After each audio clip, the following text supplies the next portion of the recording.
Hello student, good morning. I am Dr.A.K. Today I am going to discuss some additional material which is very important for competitive examination, that is from state of matters and then thermodynamics.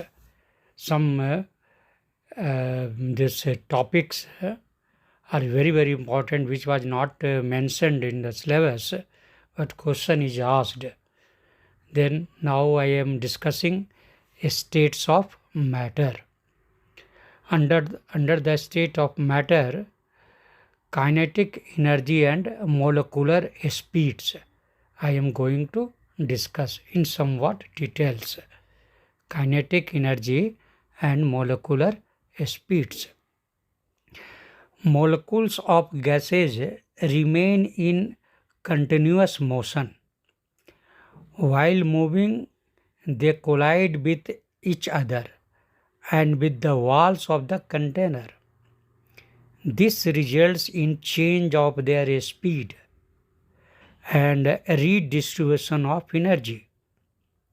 So the speed and energy of all the molecules of the gas at any instant are not the same.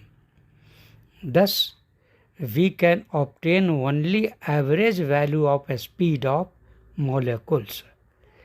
If there are a small n number of molecules in a sample, number of molecules, suppose it is a small n is the number of molecules in a sample, and their individual speeds are u1, u2, u3, u4, un. N is a small. And these are the suppose individual speeds. Then average speed of molecules, un,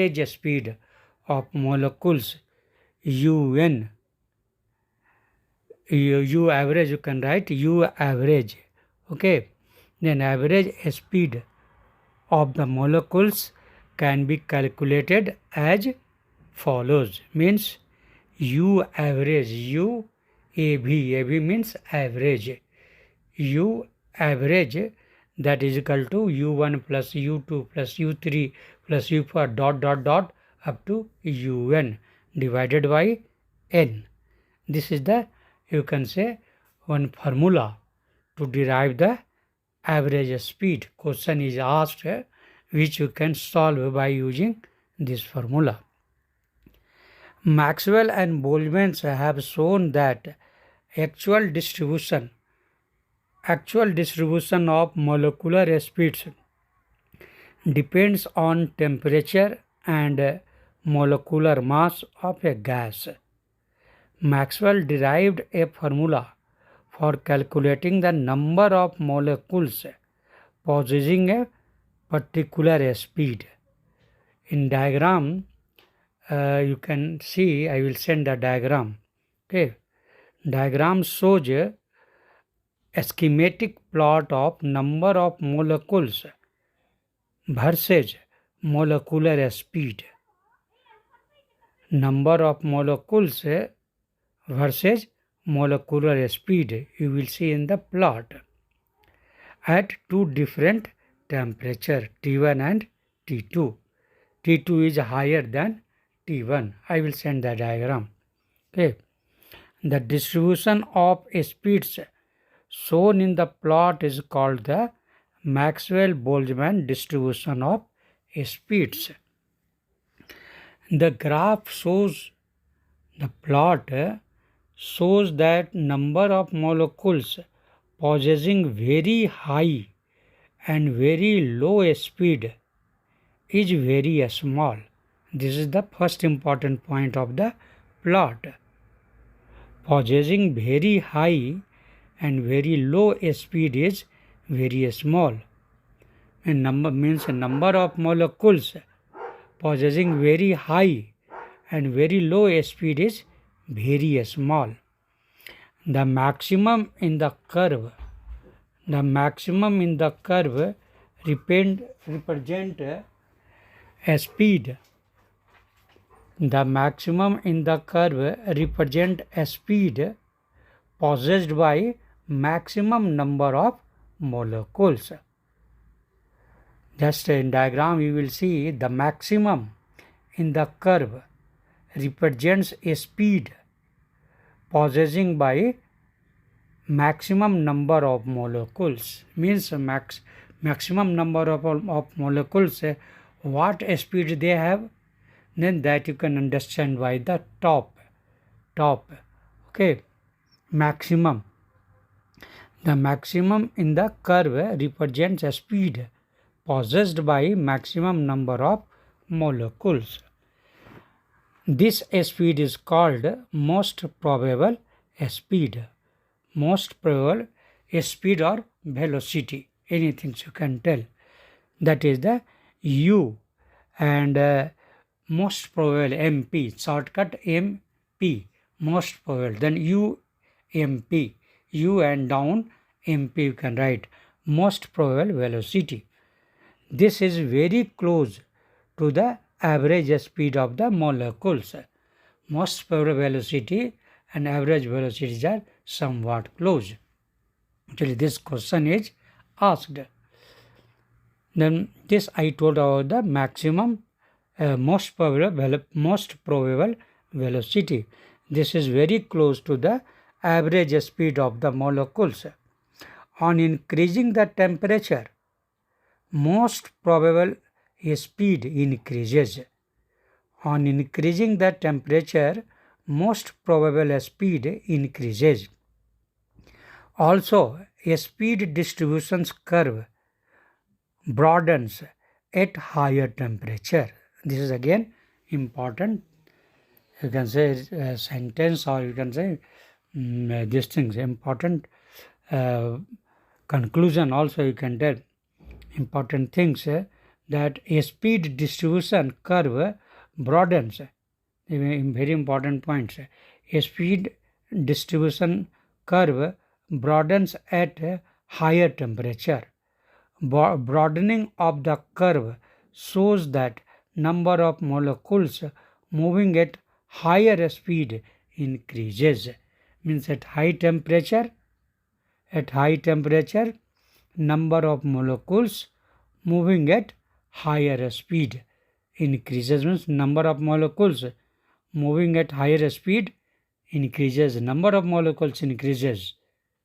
Number of molecules increases. Okay, with higher speed. A speed distribution also depends upon mass of molecules. At the same temperature, gas molecules with heavier mass have slow speed than lighter gas molecules. Lighter gas will move fast. For example, at the same temperature, lighter nitrogen molecules move faster than heavier chlorine molecules. Hence, at any given temperature, nitrogen molecules have higher value of most probable velocity or speed than the chlorine molecules. Okay, that other diagram also you can see. I will try to send that at the molecular speed of these two gases, means as for example chlorine and for nitrogen. If you will see the diagram is a number of molecules versus molecular speed for two gases, that is for chlorine and for nitrogen. Then if you will look at the this diagram, then you will find a molecular speed distribution curve of chlorine and nitrogen. You will find different. Though at a particular temperature, the individual speed of the molecules keep changing, the distribution of speeds remains same. here is important point. At a particular temperature, the individual speed of molecules keep changing. The distribution of speed remains constant. Okay. Individual speed of molecules keep changing. Individual speed. The distribution of speeds remains same. Okay. Then you will find that at this molecular speed of chlorine is maximum. Actually, this number of molecules, top will tell, in the curve, top point will tell that number of molecules having molecular speed. Okay, and means high speed. Maximum number of molecules having what speed, that you can see by the diagram. That is, it is the nature of the graph. Okay, the number of molecules of chlorine, you can see that is their molecular speed. Molecular speed is less. Their molecular speed is less than the number of molecules, speed of number of molecules of nitrogen. Nitrogen has more speed than chlorine. Okay. Nitrogen has more speed than chlorine. Now, other things you can understand, that kinetic energy of a particle. Kinetic energy of a particle is given by the expression. What is the kinetic energy? Kinetic energy of a gas is equal to half mu square. Half mu square. M means mass, u means velocity or speed, small u. Half mu square. Therefore, if we want to know average translational kinetic energy, then it will be half mu square for the movement of a gas particle in a straight line. Okay. Then here it is important expression I told you, that kinetic energy of gas, average kinetic energy, or also you can tell average translational kinetic energy, that is equal to half mu square for the movement of a gas particle in a straight line. We require the value of mean square speed, mean square velocity, also it is called mean square velocity or mean square speeds. That is, the a square means u square. Bar you can write at the top, you can write bar. Okay, bar u square you can tell. And after u square and above you write one line, that is a bar. That is called a square of mean of a square speeds, mean of a square velocity or speeds of all molecules. This is how we will represent. Then this is represented as follows. Means mean of a square of speeds. Mean of a square of I am talking about, not only mean velocity. Mean of a square, u square I am talking about, u square bar. That is a mean of a square speeds, that is equal to u1 square plus u2 square plus u3 square dot un square divided by n. This is again a formula, third formula, that is used in calculating the numericals. The mean square speed is the direct measure of the average kinetic energy of the molecules. If we take the square root, again next you can say important term I am going to tell. If we take the square root of the mean of the square of speeds, then we get a value of a speed which is different from most probable speed and average speed. If we take the square root or square of speeds,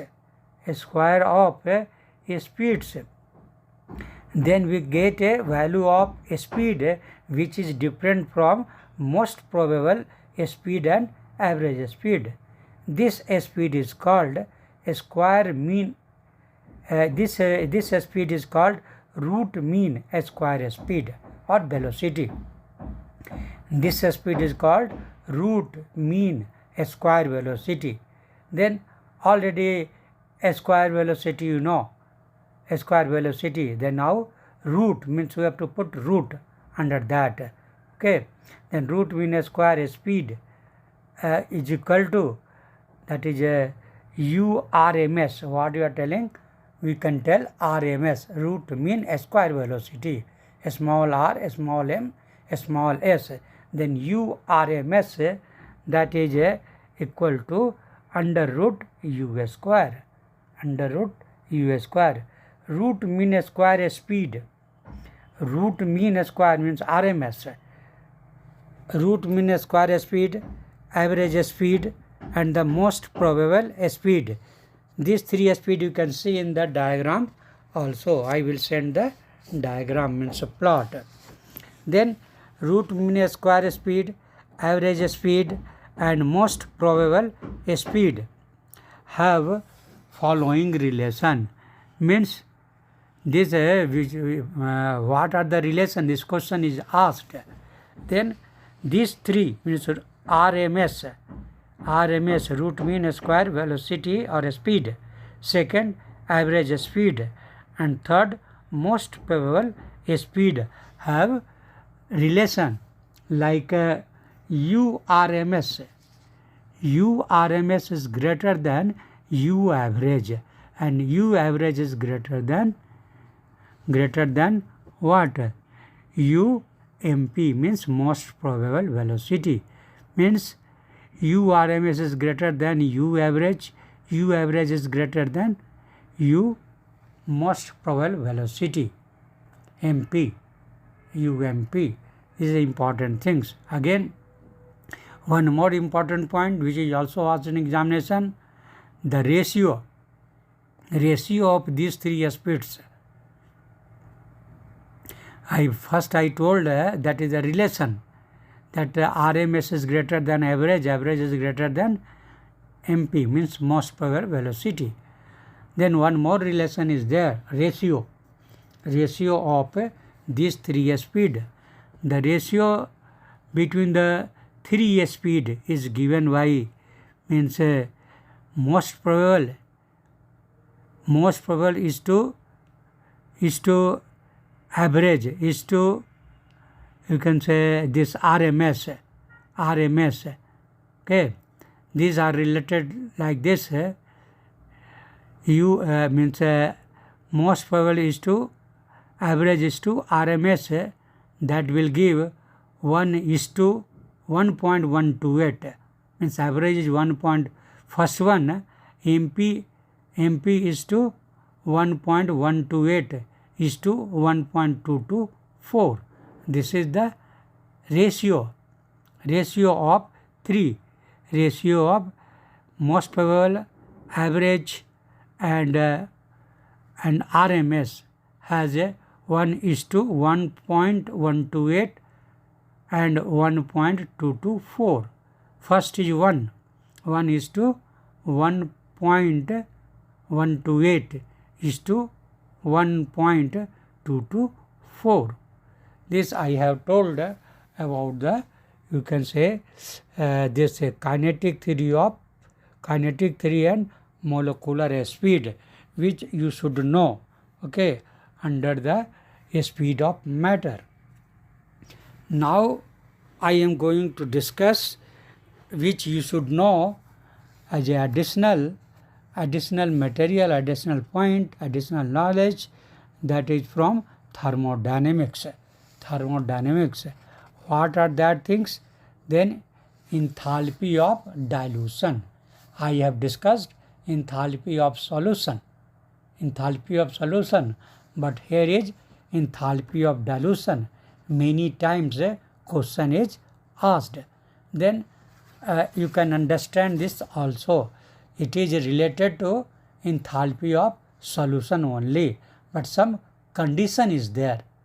Enthalpy of dilution means here that if you will increase the solvent in solution, if you are adding more water as a solvent, then if you will add can say extra solvent you are adding in solution, then what will happen? The delta H, you know that in heat of solution delta H is negative, but here delta H value will change with dilution. If you add more and more water, then delta H value will further change. Okay. Then in this dilution, here we are giving importance for adding solvent in solution. Then what will happen? That if you add slowly extra solvent, then what will happen? Delta H will change, and after that a time will come, after that it will not change. That is called at infinite dilution.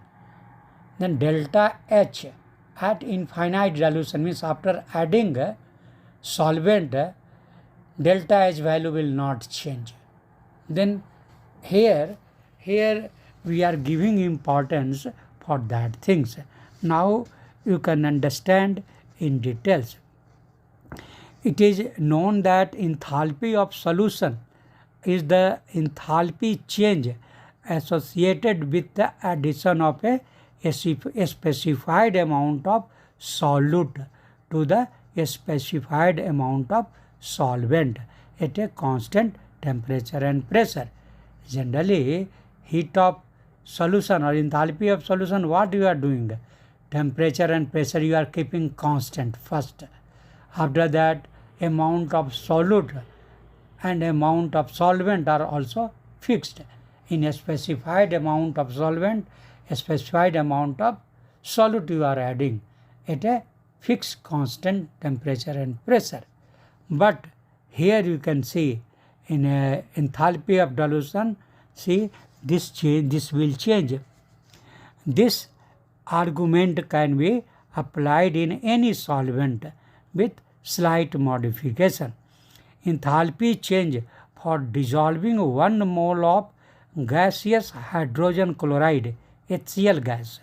HCl is a acid also when it is dissolved in water. Otherwise it is a gas, HCl gas, hydrogen chloride gas.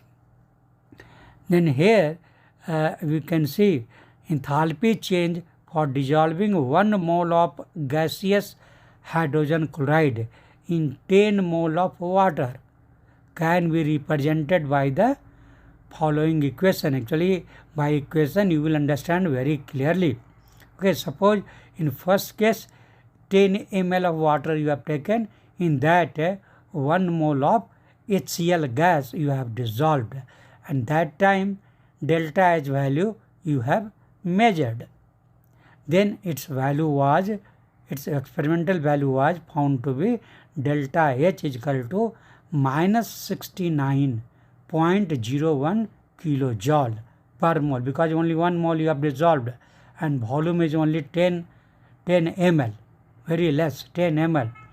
Then you can write like this: HCl gas in bracket small g you can write, plus 10 AQ. AQ means aqueous. This tells about 10 ml aqueous. Then HCl plus 10 aqueous, that will give HCl 10 aqueous, that is the product. Means HCl is dissolved in 10 ml. By equation you can write like this only: HCl gas plus 10 AQ. 10 AQ means 10 ml aqueous, and product is HCl 10 AQ means HCl has absorbed this 10 ml. And delta H down you can write, or inside delta H is equal to minus 69.01 kilojoule per mole. Now you can see the situation. Let us consider the following set of enthalpy change.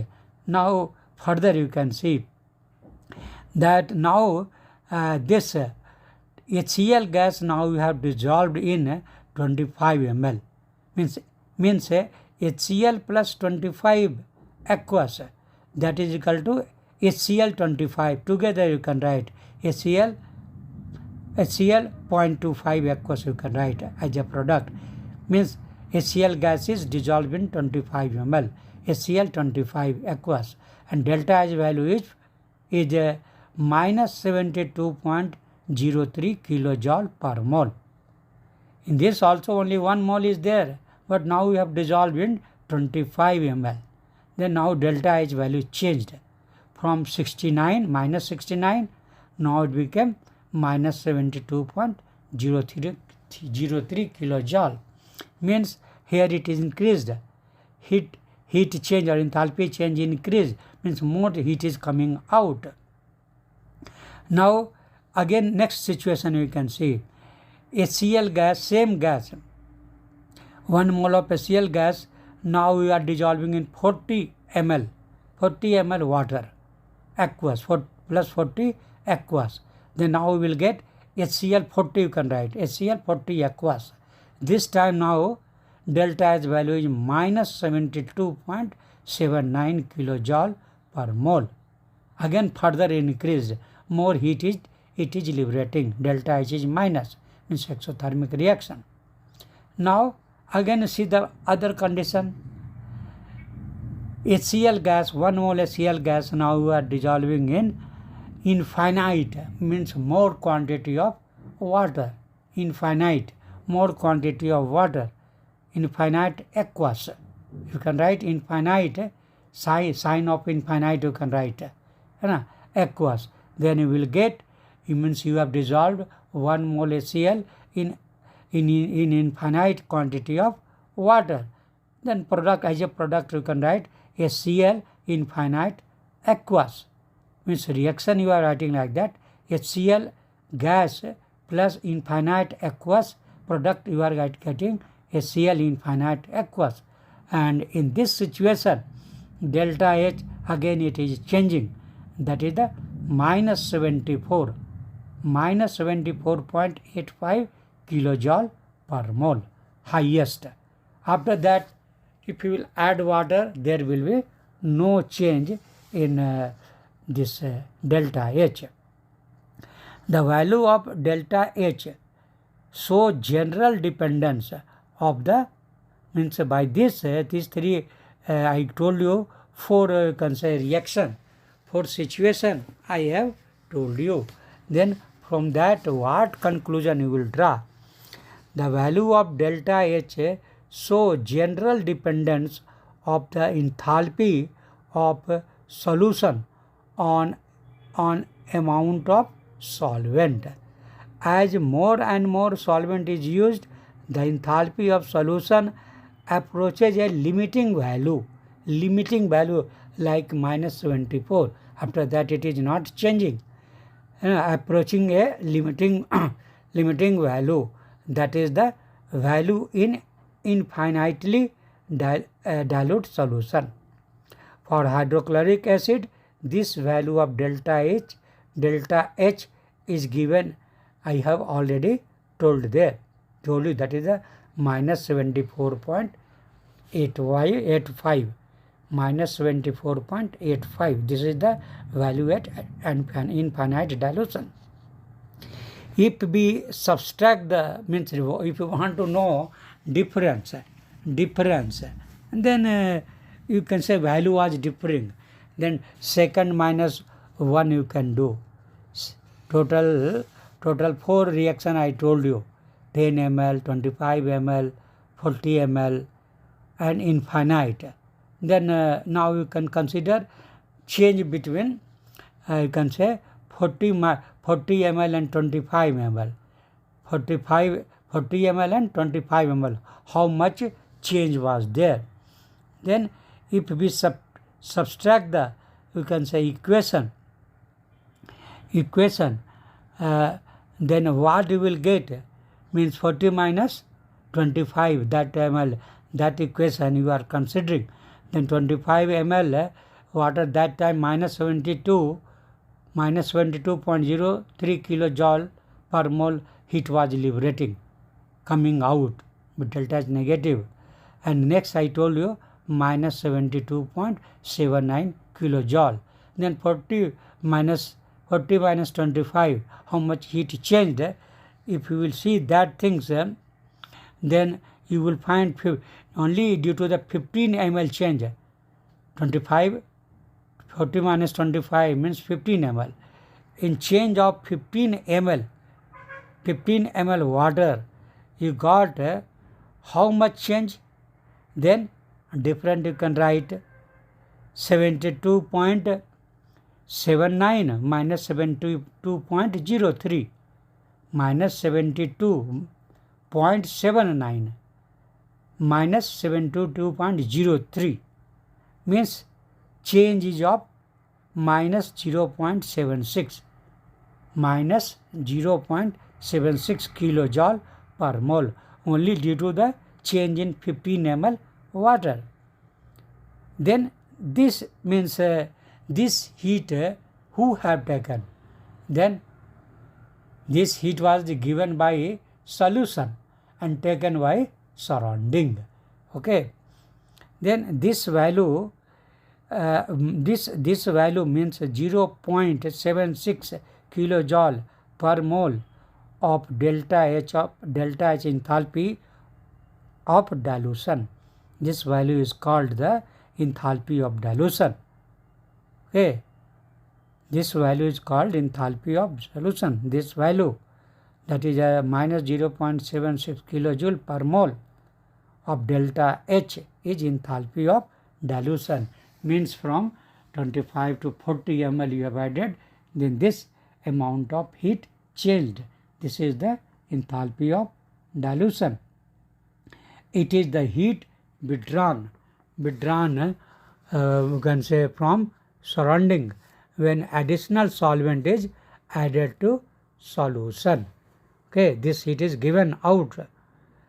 The enthalpy of dilution of a solution is dependent on the original concentration of the solution and the amount of solvent added. Okay, the enthalpy of dilution of a solution is dependent on two things. First, original concentration of the solution and the amount of solvent added. See, if you added less, then change will be more. If already you added more, you can say more solvent, then there will be again less change. Then this depends upon two factors: original concentration and you can say amount of solvent added. This I have told about the enthalpy of dilution. Now I am going to tell about the, you can say, second law of thermodynamics. First law we have discussed in details. Second law I am going to tell that this is just only introduction for these things. For CSIR student I will discuss in more details, but here for IIT medical that so much details are not required, and for 11th student generally 11th student will not ask, but for medical engineering and UPSC this is asked. Then it has a big, very big, second law of thermodynamics is very big. Here it is for medical engineering, it is not required in that depth. Then here just I am introducing what is the second law of thermodynamics. Okay.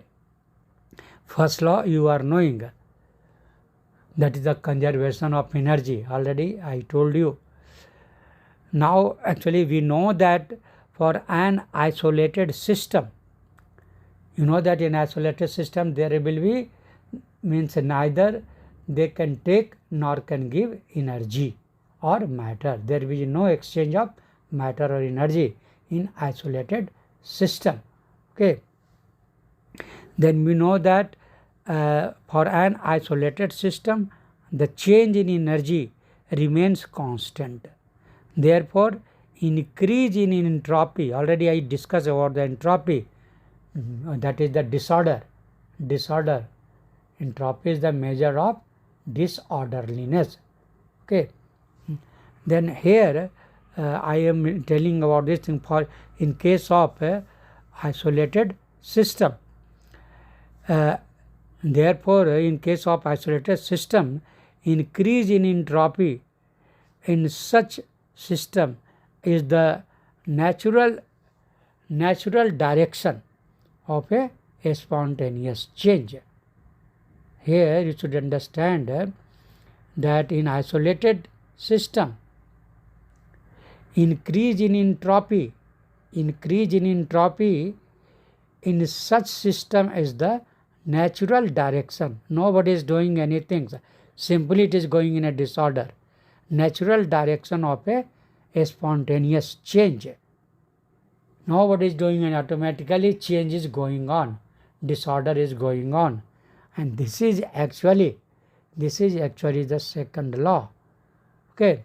Therefore, increase in entropy in such system is the natural direction of a spontaneous change. This in fact is the second law of thermodynamics.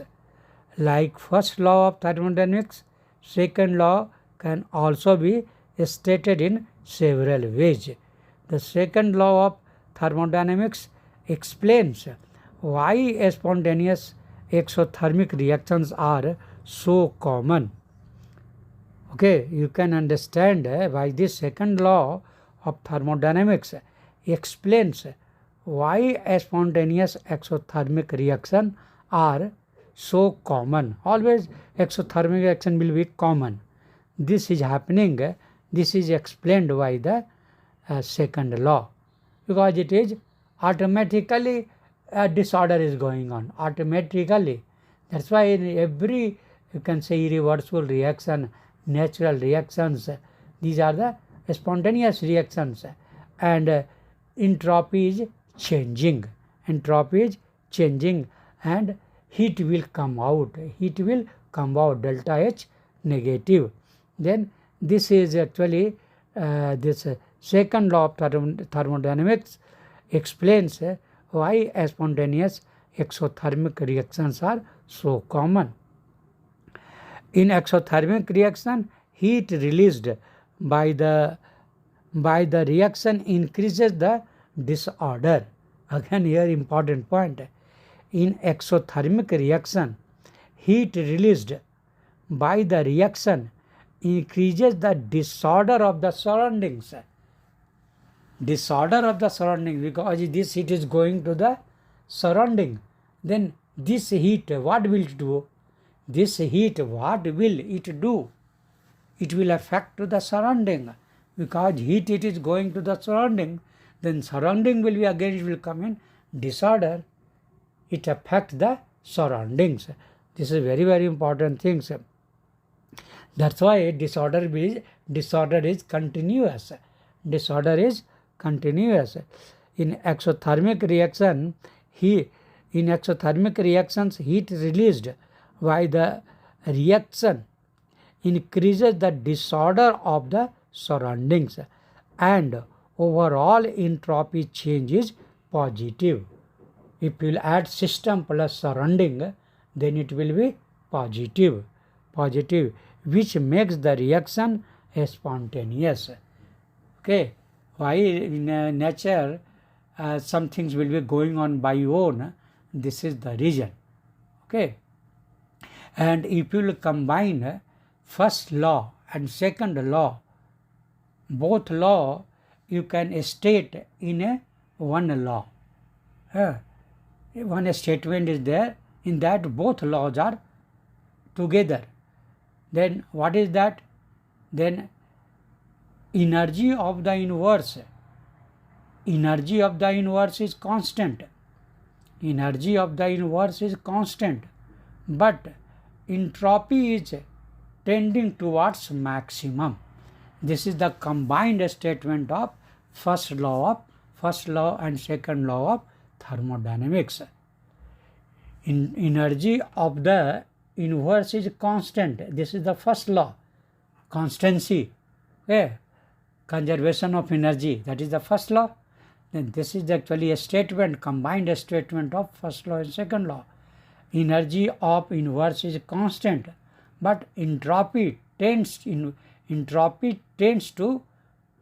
maximum. Entropy tends to a maximum. Means entropy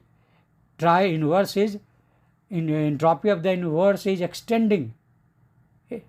It is increasing towards maximum, and energy of the inverse is constant. This is the combined statement of first and second law of thermodynamics. Energy of the inverse is constant, but entropy of the inverse tends to be maximum or changing towards maximum.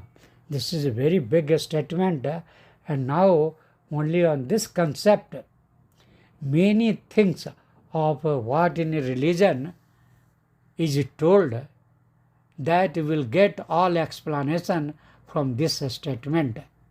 Okay, means thermodynamics clears or supports the religion. Some statements are there, I don't want to go in that way, but many statement of the religions is supported by the science. Means what it is telling, that is the right. That is the right according to the concept of thermodynamics. Okay. Then this I have told about the entropy and second law of thermodynamics. Now another things I am going to tell related to thermodynamics, that is the third law of thermodynamics. Third law of thermodynamics. Actually, there are total 4 laws. Then what are that? 0th law of thermodynamics, first law of thermodynamics, second law of thermodynamics, third law of thermodynamics. Total 4. 0th law is telling about the flow of heat from high temperature to low temperature. That is the one law. That is also a law, that heat will flow from high to low. That is the one law. First law already you know. Okay. Second law also I told you. Third law, now I am going to tell what is the third law. Then absolute entropy and third law of thermodynamics. This is very, very important concept. Molecules of a substance may move in a straight line. Now I am going to discuss that related to movement, different type of movement. First I am going to discuss different type of movement. Just listen carefully. Molecules of a substance may move in a straight line in any direction. First things, they may spin like a top. They can spin like a top. That is the second. And the third, the bonds in the molecules, bonds, B-O-N-D-S, bonds. Bonds in the molecules may stretch and compress. Actually, all bonds, like a covalent bond, electrovalent bond, what you know, all bonds means force of attraction and force of repulsion. Correct? In bond means what? Between the atoms or between the molecules, there will be, you can say, both forces will act, force of attraction and force of repulsion. Both forces acts. That forces is called actually bond. then in that there will be attraction, a stretching will be there, and compression will be there. Both will be there. Means due to the repulsion they want to go far, but due to the attraction they want to come. Hence a stretching and compression both takes place, I can say, in bonds in the molecules. Okay. Then three type of motion I told you, in a straight way, and just like a top movement, a spin like a top, and third I told stretching and compression in bond. Then these motion of the molecules are called, when a straight way it will move, that time it is called translational motion. When it will they will spin like a top, then it is called rotational. And when it will, you can say, stretch and compress just like in a bond, then that time it is called vibrational motion. Okay. When temperature of the system rises, then what will happen?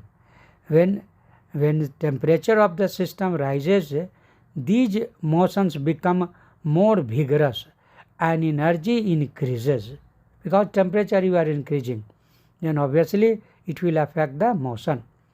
When temperature of the system rises, these motion becomes more vigorous and entropy increases, means disorder will be there. On the other hand, when temperature is lowered, when you will decrease that temperature, then what will happen? Then disorder will become less. Disorder will become less and lesser, and molecules or atoms, they will try to come to the proper place.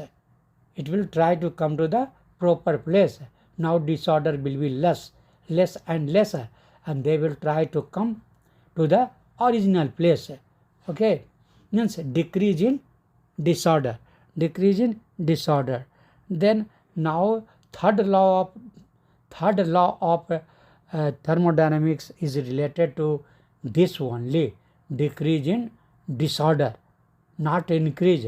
Decrease in disorder, because you are cooling. Then that things now you can understand, because entropy is decreasing. The entropy of any pure crystalline substance, try to understand, this is a statement of third law. The entropy of any pure crystalline substance approaches zero. Entropy approaches zero. Entropy is becoming zero. Now you can understand. The entropy of any pure crystalline substance approaches zero as the temperature approaches absolute zero. Means minus 273 K. Minus 273 K. That is called absolute zero. Means when you are decreasing the temperature slowly and slowly up to the minus 273 K, absolute zero, means minimum, then entropy also becomes zero.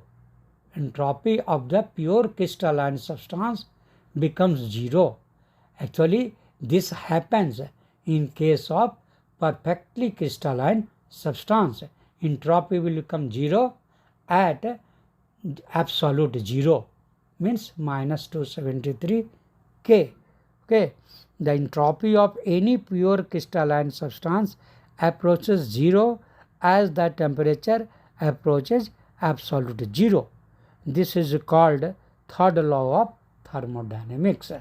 Means as the entropy will decrease, entropy will decrease to approaches to zero when temperature approaches to zero. This happens only in case of perfectly crystalline substance. This is called third law of thermodynamics. This is so because there is a perfect order in a crystal. In any crystal, atoms will be it will be arranged in a perfect way, and crystal will be 100% pure. This is so because there is a perfect order in a crystal at a absolute zero. The statement is confined to pure crystalline solids. This statement is limited, or you can tell confined to pure crystalline solids because theoretical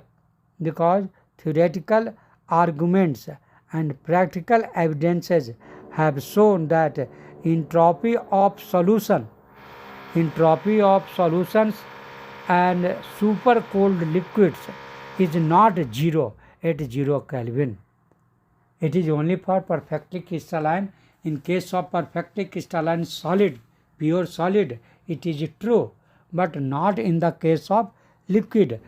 Means if you see theoretically the statement is confined to pure crystalline solids because theoretical argument and practical evidence have shown that entropy of solution and supercooled liquid is not 0 at 0 Kelvin. Means liquids are not 0. They don't have 0 these things entropy at 0 Kelvin. Okay. The importance of the third law lies in the fact that it permits the calculation of absolute values of entropy of pure substances from thermal data alone. Step by step you have to consider. If you are cooling from one step to the other, again other to other, like very slowly you are decreasing, going down, temperature is decreasing. That time how much change is there? Then you will find that entropy is decreasing. Entropy is decreasing if you are decreasing the temperature, cooling the any substance, particularly crystalline, then it has been observed that this is decreasing. Entropy is decreasing. Okay. Then this you can say the temperature of the importance of the third law lies in fact that it permits the calculation of absolute values of entropy of pure substance from thermal data alone. For a pure substance, this can be done by summing Q reversal by T. This is the entropy I have taught you. Entropy is equal to Q reversal divided by time. Okay, not time, temperature. Q reversal divided by T minus Q reversal also you can tell in case of reversal. This can be done by summing Q reversal by T increment, means very step by step. Q reversal by T increment from 0 Kelvin to 298 Kelvin. Okay, if you will add increment, this calculation how will you do? Then summing up Q reversal divided by T is temperature. Q reversal by T increment from 0 Kelvin to 298 Kelvin. Okay, means normal temperature to at 25. 298 means what? 273 plus 25, 298. Then you can calculate the entropy. Okay, standard entropies can be used. Standard entropies can be used to calculate standard entropy change by Hess law type of calculation. Okay, if you want to calculate standard entropies, then standard entropies can be used to calculate standard entropy change by a Hess law type of calculation. Okay, and this I have told about the third law of thermodynamics. All are details. Actually, all second law and third law has a very big chapter, both. But here, basic things I have told you, which you should know. Okay, concept only I told you. Details, to many details are there, big chapters are there. Okay, because in UPSC examination and for IIT and medical, only concept they will ask. Details are for NET, CSIR NET this examination. There they will ask full details of master degree, BSc and research. All questions they are asking in highest level CSIR NET exam is highest level. Then their detailed question they are asking. For here IIT and medical, that is not, they will ask not so much details. Then this concept I have told you. Okay, today I am stopping only here. Again we will meet with in the next class. I will try to give some numericals based on you can say this chemical equilibrium. Already I have given and discussed. Despite that, I will try to give some more. Okay, today I am stopping here. Next class I can meet with the new chapter. Thank you.